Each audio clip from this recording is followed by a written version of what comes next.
You're right, Gangrene UK. You join us for episode 38, game recap with Kane, James, and Otis.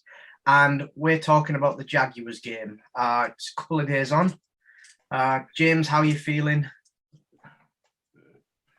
Yeah, feeling pretty good, man. It was a thrilling game. Didn't need to throw it a million times. Just ran them over and ultimately got the win.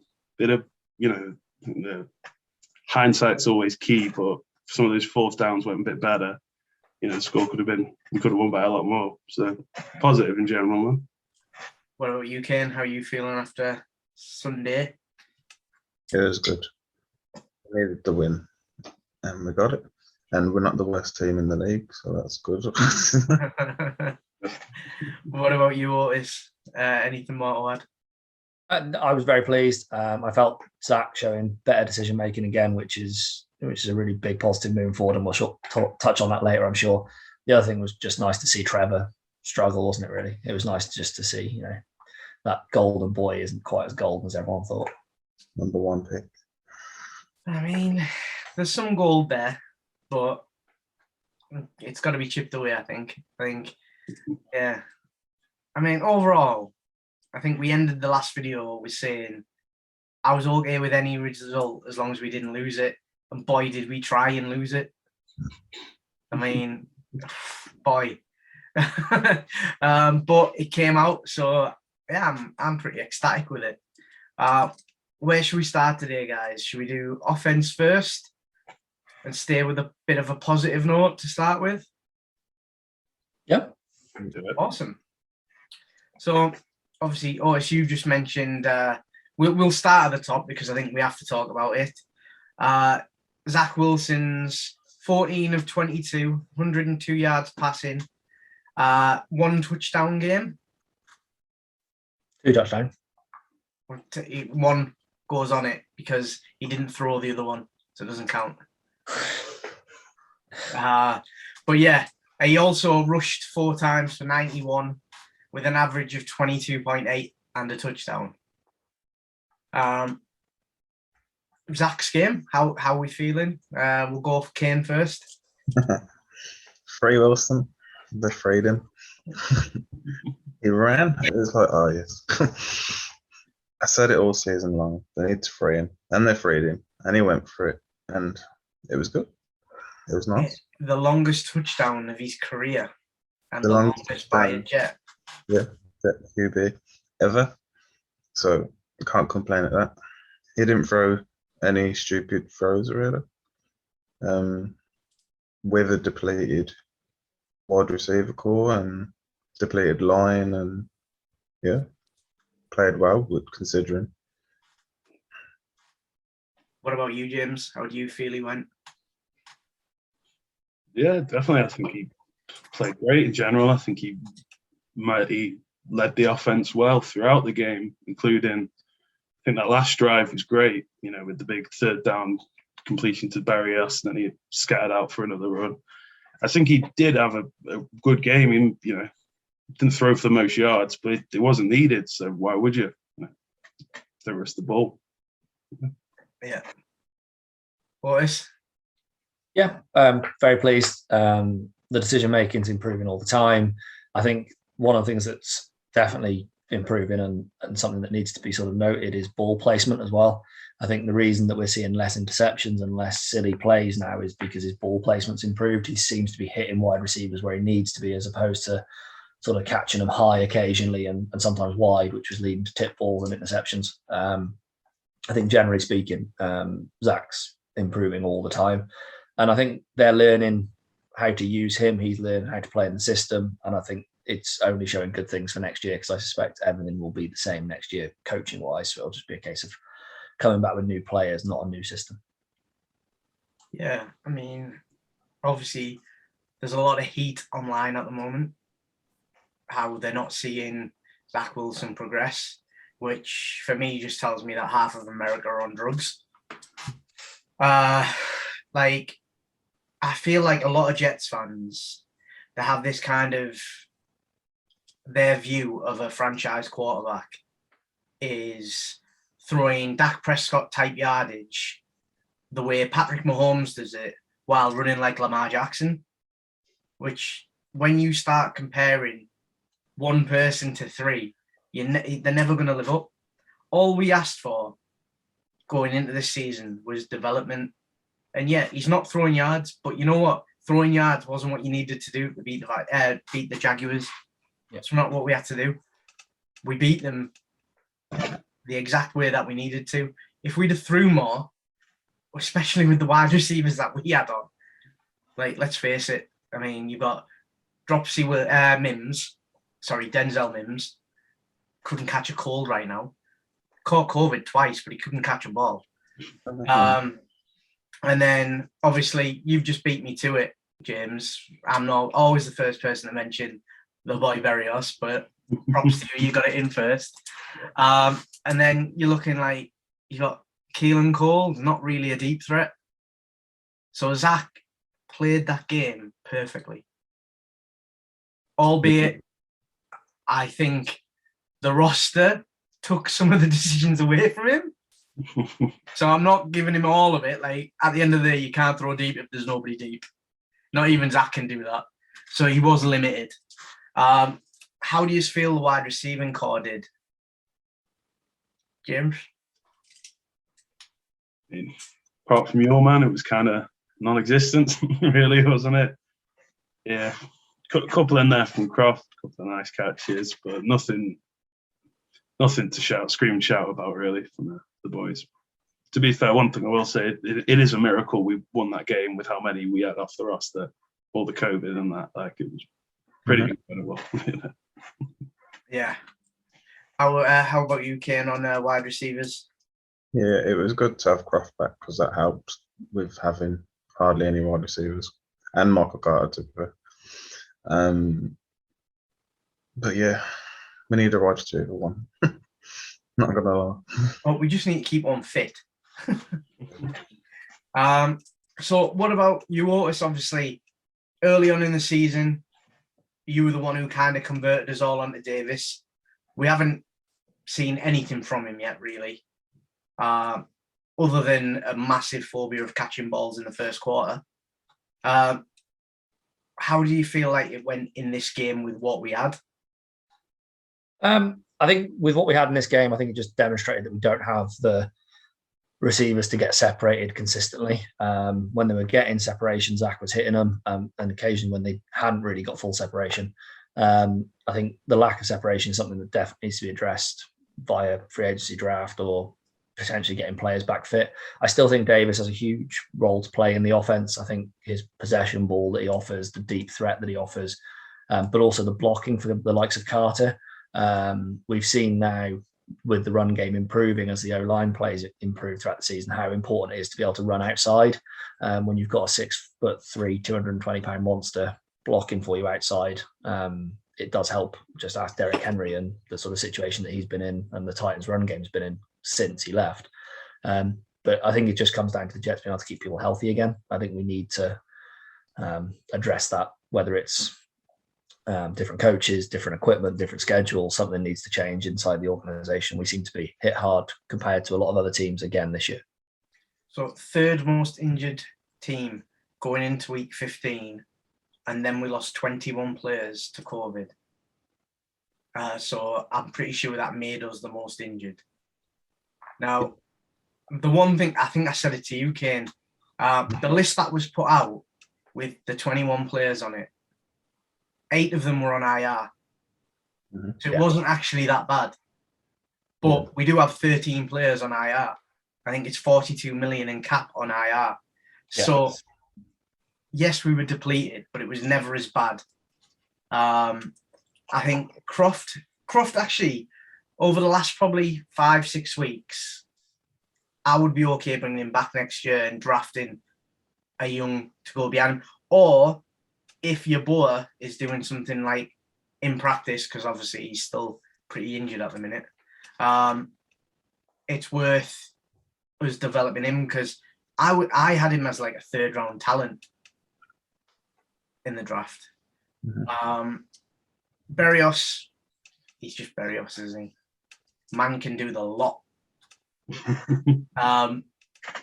Slightly off the game topic. how much money does Berrios get per year to keep him? Bearing in mind, I think his whole career so far, right, is 2.4 million. I think you might be looking at sort of a Matthew Slater kind of deal that they've got with New England, which I think is between 7.5 and 10 million, something like that. That's sort of top returner stroke, can do a little bit of something in the game kind of money. I think similar to what Cordell Patterson, I think, is on with the Atlanta Falcons as well, if you think of him in that sort of vein of an offensive and returning threat.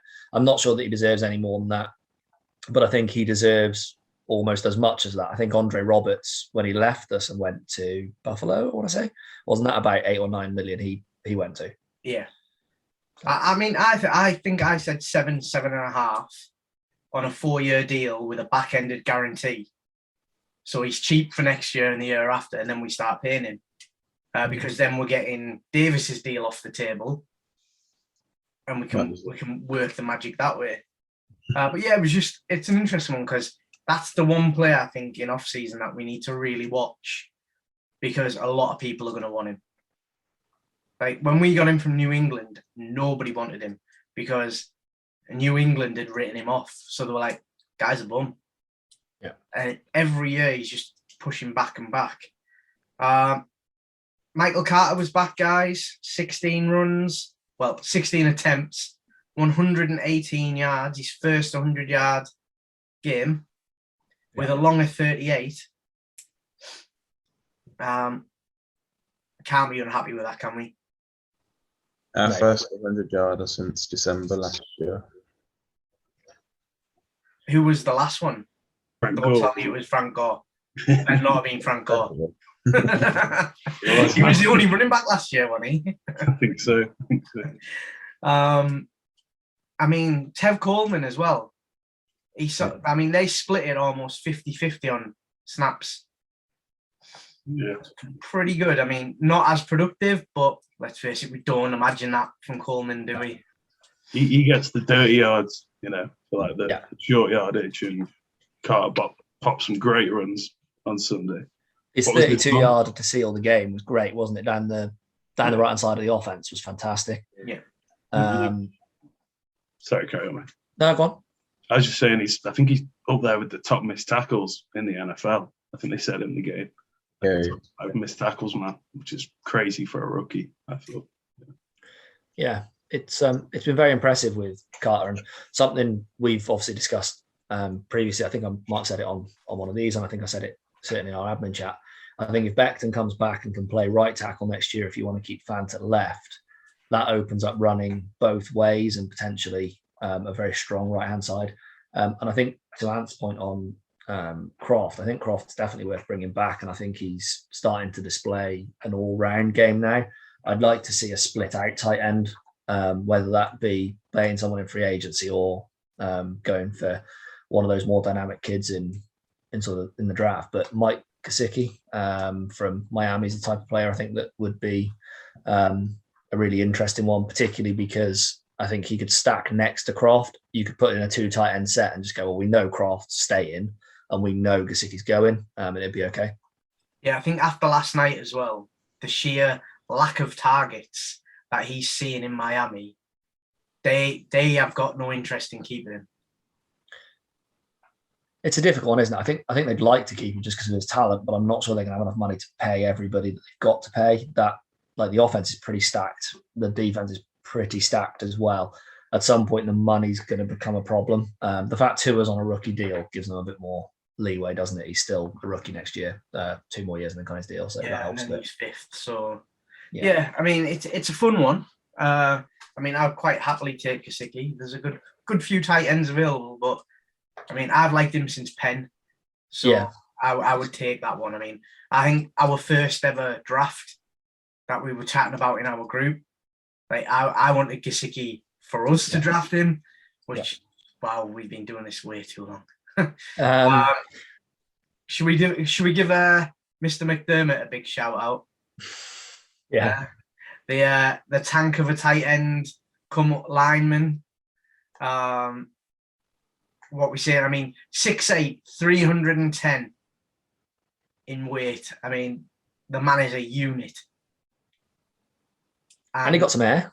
Yeah, I mean, 7.5 inches, but he got it.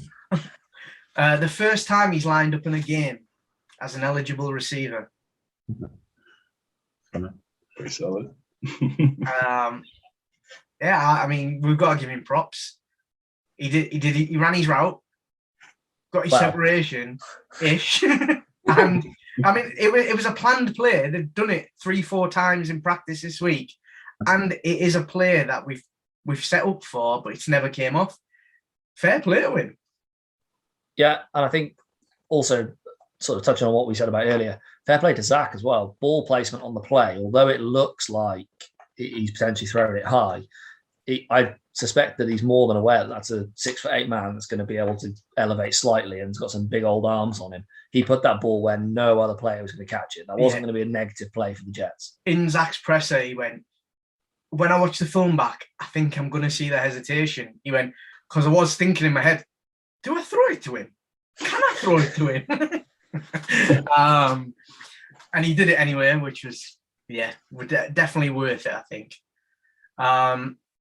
What we'll do is we'll jump over onto the defense. Anybody got a player they want to start with? Pinnick. Who do you want to start with, Kane? Jason Pinnick. I'm glad you said that. Jason Pinnick, the cornerback, or Jason Pinnick, the safety, who played his best game of the season? It's the best game by a safety on run coverage in the whole season. By any safety. In any team? Yep. I mean, you can't complain at that. I mean, I'm pretty sure, was Pinnick not a safety in college and then we changed him? Is he one of them ones? Or No. was he right, so he was a corner in college. We swapped that many players. It's hard to keep track. He's always been a very, very big man corner. He hasn't got amazing speed, but he's got a big body. I think he's 6'4", is he? And I think about 240 pounds, something like that, 230 pounds. He's big. So he's 6 and 205. There you go. So, yeah, he'd make a good strong safety. If that's something that they've been working on in the season, in training and sort of moving him about, he's the prime candidate to be in that strong safety spot. And if that's something that they can sort of build on for next year, that could be one of the big holes that we were talking about draft-wise, Phil, particularly if Davis continues to progress at free safety next to him. Yeah, we'll give Pinnick a shout out because obviously he got the forced fumble as well. Yep. I mean, 4 tackles, 2 assisted, and a forced fumble. Playing a position that technically he's never played. Yep. It's nice the way that our defense, you can do that because obviously we do move corners quite a lot. Anybody you want to shout out on the defense, James? Probably Bryce Hall. I think he's got some crazy stat. I think he's posted in the group today. 4 games, 60 yards, something like that thrown on him. So, yeah, pretty awesome. And CJ it was CJ who forced the fumble on Lawrence, wasn't it? It was, yeah. Yeah. Shout out. I mean, CJ's numbers were probably some of the best he's had this season. 10 total, 4 assisted, 1 sack, 1 forced fumble. Solid. Yeah. I don't think anybody can really, truly mourn about Mosley this year. I think the word James has just used is the perfect word for Mosley right now, is just solid. I don't think he's the guy he was in Baltimore that's going to go, oh, bloody hell, that's amazing. How's he done that? That wasn't something we ever thought a linebacker could do. But he's definitely solid. He just plays the game. He plays it the right way. He leads the team the right way, and he just gets on with the job. Daddy defense, isn't he? Yeah. That's all we need him to be. We don't need him to be a superstar. No. We've got Ashton Davis running around like a freaking idiot for that. Yeah. All in all, Elvis, anybody you want to shout out? Obviously, you just jumped in on Mosley as well, but anybody? Yeah, no, I think the big thing for me wasn't necessarily a single player, but I think a position group, especially given everything that had gone on, which was the secondary generally. I think all of the corners that were asked to covered fairly well. I think all of the safeties played their part well as well. I think generally, given the situation in front of them and the amount of people that were out on the D line, particularly with Quinnen going down before the game, I think the secondary itself stepped up, knowing that Lawrence was likely to have time back there. They covered their tails off. Yeah. I mean, you've got to look at the cornerbacks. I think, other than Carter too, which I think he was out. It's hard to keep track of who we were actually missing. Yeah, Carter was out, wasn't he? Guidry, Hall, yeah. and Eccles. Eccles has been solid for the last couple of weeks. Yeah. Guidry's kind of filling that slot role really well. I mean, don't get me wrong, he's not your every down cornerback, but he's putting up numbers when we need him to. Yeah. I thought Will Parks was good considering he'd only been with the team for a week. Yeah. I mean, it is nice, but if anything, that also showed me that, you know what, our defense is quite forgiving for defensive backs. Like, we don't have to go out there and pay somebody big. I mean, we got Parks, and he's got 6 years experience in the league. He came in and played pretty solid. Yeah. D-line, as we said, go on. D-line were impressive, considering it was battered. I mean, Rankins, Shepherd, and then I'm going to find out his first name because I can't say his second name. Guy that we brought in, Freedom something. Yeah. Akin Molla Adon. He played well. Yeah, he played really well. It's a great name. Yeah, I mean, to be fair, I'm going to screenshot that and just save that one for later. But wasn't really upset with any of them. I'm sorry. It wouldn't be a jet chat, would it, if my talk? So yeah, special teams. I mean, there's a little 100 and something yard return. Did that happen? Was I not dreaming that? Our return yards in total on the night, right, from kickoff and punts was 256 yards from two players, sorry. Yeah, Carter and Berrios, right? No, Coleman and Berrios. Coleman, that's it. We cannot grumble about special teams in that game. Apart from a blocked field goal. PAT, sorry. Oh, yeah.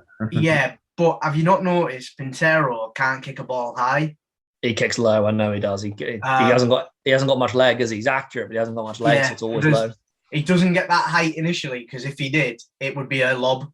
But he's a soccer background, and that's always the issue, especially when they do a late transition. You just can't. I don't think Pintero will be here next year, if I'm being honest. Nor do I. He's a solid little stand-in for now. Yeah. But, I mean, if anything, he's making Braden Mann play better. I think... Braden's leg's not getting cold.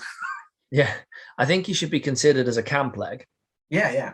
I think he's doing enough and showing he can be accurate enough to be a camp leg. If we bring in maybe an undrafted guy or draft somebody late, or even somebody that's been on another team that's had an iffy year, maybe, I think he can definitely offer that sort of camp competition. I would be perfectly fine next year going into it with two kickers on the roster. Yeah, for sure. Looking at what we've had this year, I would run the next 2 years with two kickers and just play the hot one. Just to make sure. I mean, but I'm never going to get the kicker with a great length anyway. So I'm quite happy to run in with two and just see how it goes. Yeah. But Braden Mann has locked it in for me that he's fine at punting. Oh, for sure. And his knee's better, because did you see his run? I mean, he only got 4 yards, and he didn't score, which, I mean, as a holder ever pulled that off. But his leg looked strong. He got tackled, he got up, and he was fine. Yeah. So he's over the injury, progressively getting better. He only had one punt for 55 yards, which not horrendous. I would have liked it over 60, but just being I think the only thing I have a negative on Mann is his directional punting. I think his punting hang time's fantastic. He generally gets good length as well as good hang time. But I think his directional punting, occasionally you see him shank one. And I think that's when he's trying to aim for a sideline because he knows they've got a dangerous returner. I can't think he did it. Was it last week before the Dolphins game, wasn't it? And he was kicking his ground. Off and it only went about 20 yards. Yeah, you kick into Grant, who you know is a fantastic return man for Miami. He's clearly aiming for a left-hand or right-hand touchline, and he just shanks it. If he can get that directional punting like Morstead has, where he can drop it 2 or 3 yards from the boundary, so they've got no choice but to run either straight or away from the boundary, it'll really help him. Yeah, I think a lot of that's going to come down to that confidence on that leg, and experience. Yeah, it's his supporting leg that he hurt. So them little twists to put it sideways. Yeah, it's tough. Anybody got anything else that they want to bring up other than the fact that Clemson Jesus just didn't do it? I mean, his numbers ain't bad, but 8 games without a touchdown pass, is it now? Or something like that. Yeah, but he didn't get an interception. No. Should have had 2. He got bailed out on some flags as well, to be fair. Yeah. I think it's worth noting that it's showing the depth in talent that is in the NFL at the moment with the COVID situation. We lost a number of players, and there was players on practice squads and sort of in rotation in different areas, whether it's our team or other teams, that have filled in solid positional roles. And I think it just shows to the talent that is available, and the right coaching staff can make that talent work. And I think a big shout out to the head coach as well. Well, assistant head, fill-in head coach. I think he did a brilliant job. Big Ron. Yeah. I mean, old Morpheus did well. Yeah, very. If nobody's noticed that yet, you're going to now. Like, put a beard and some grey hair on Morpheus. Like, new Matrix. No, class. All in all, the game was well managed, well played. Yeah. I would have liked them to take advantage of a few other points, but equally, we could have given up a lot more as well. So I'll take it. It was nice enough. It wasn't close in the end, but really, we all know it was pretty damn close. Yeah. Going into this weekend, where's your head at? Mike Evans might be out because of COVID, which helps, but doesn't help much. So there are other 7 wide receiver ones. Yeah. It should be a fun game, I guess. But they might not go as hard considering they're already in it. Yeah. You never know. Have they still got a chance at the 1 seed, or is that pretty much? They can if Green Bay get beat. Yeah, it just depends on them. Yeah. I think they have to win out and Green Bay have to lose 1. I see. So, probably often, is it? Well, yeah, but I don't think an easy game against Tampa is an easy game. I mean, we've got many surprises this season, so you never know. Absolutely. I think I think you're going to get the best of Tom Brady because it's the Jets. Let's be honest. I think he'll want to roll into town and be Tom Brady still. However, I agree. I don't think Mike Evans will play. I don't think Evans is going to be back healthy enough and COVID healthy enough to play, which means they've only got Antonio Brown. If Bryce Hall has an amazing game and we can stop Gronk, potentially, maybe. Let's see. Given the fact that, from fantasy speaking, Gronk has been horrendous for the last 2 weeks and cost me 2 championships, I don't really care what happens to Gronk. He can retire. The man is dead to me. James, how are you feeling going into it? Iffy. I feel like they could, with the lack of wide receivers, just run on us. I think we've proven to not be able to really stop the run this year. So could be a long day. Tom Brady picks us apart with the short passes. But if we give him a good game, it'll be a nice little end to the season, wouldn't it? Yeah. Going out into it, I'm the same as always. If we play well or just play, I will be happy. At the end of the day, this result makes no difference to us, really. But let's face it, given the fact that the Jaguars are dog crap, they ain't going to win now. The Lions can't catch us up anyway now. So at the end of the day, we're looking at Houston, which, I mean, what are Houston going to do? I might as well just stick my head out the window just to find out. It'll be an interesting game. It will be nice for our running backs to go up against possibly one of the best performing lineback and secondary core. Todd Bowles is doing great things with them, which we all know, actually, when it came down to it, his defense is pretty legit. We know that quite well, but there's nobody on our team that was there then. So, yeah, it's going to be a good one. I mean, 6 o'clock Sunday, week 17, in the new year. I mean, it would be nice to go into the year unbeaten and, last a week. We don't get this very often. I mean, January football, what is that about? But yeah, all in all, good week. We will see you all soon, guys. Please give us a like, a share, a follow, all of that stuff. Keep James happy, keep him busy. And we'll speak to you later in the week.